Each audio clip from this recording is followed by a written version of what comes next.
দেখেছো? আরে দেখলাম আর কোথায়, আমি তো ফোনের সাথে কানেক্টই করতে পারছিলাম না, আমার লগ ইনই হচ্ছে না। তো আমি ভাবলাম অফিসেই চলে আসি, সিস্টেমটার থেকে সরাসরি কানেকশন নিয়ে নেই। আচ্ছা ঠিক আছে, তাহলে তুমি ওখান থেকে একটু সরো, আমি একটু কানেকশনটা ঠিক করি। কি বলছো তুমি এসব? তুমি এগুলো কানেক্ট করবে? আমি তো কাজ করতেছি না, তুমি পরেও তো দেখতে পারবে। আরে বাবা 2 মিনিট সময় লাগবে, তুমি আমার জন্য 2 মিনিট সময় নিতে পারবা না? একটু সরো তো, দেখি একটু সরো তো, তুমি সরো সরো সরো।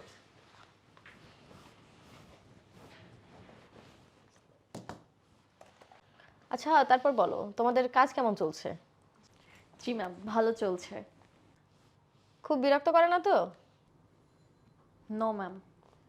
বাহ, খুব ভালোই তো কাজ করছো।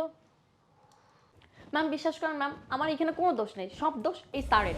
স্যার আমাকে প্রমোশনাল লোভ দেখিয়ে এগুলো করতে বাধ্য করেছে। ম্যাম আমি কিচ্ছু করি না, আমার কোনো দোষ নেই। ম্যাম এবারের মতো আমাকে মাফ করে দেন, আর কখনো কোনো দিন জীবন আর কোনো দিন এই ভুল করবো না। ম্যাম আমাকে প্লিজ এবারের মতো মাফ করে দেন, আমি কিচ্ছু করি না, সব কিছু স্যার করেছে। স্যার আমাকে লোভ দেখিয়ে করেছে। ম্যাম আমি কিচ্ছু করি না, ম্যাম আমি কিচ্ছু করি নাই। নাহিদা, বিশ্বাস করো, ও সম্পূর্ণ মিথ্যা কথা বলতেছে। ওর প্রতি আমার কোনো ইন্টারেস্ট নাই, ওই আমার পিছে আসছে। তুমি আমাকে বিশ্বাস করো। তোমাদেরকে সারপ্রাইজটা এখন বলি। আসলে সারপ্রাইজটা কি জানো, আমি এই অফিসে কোথাও কোনো ক্যামেরা সেট করিনি।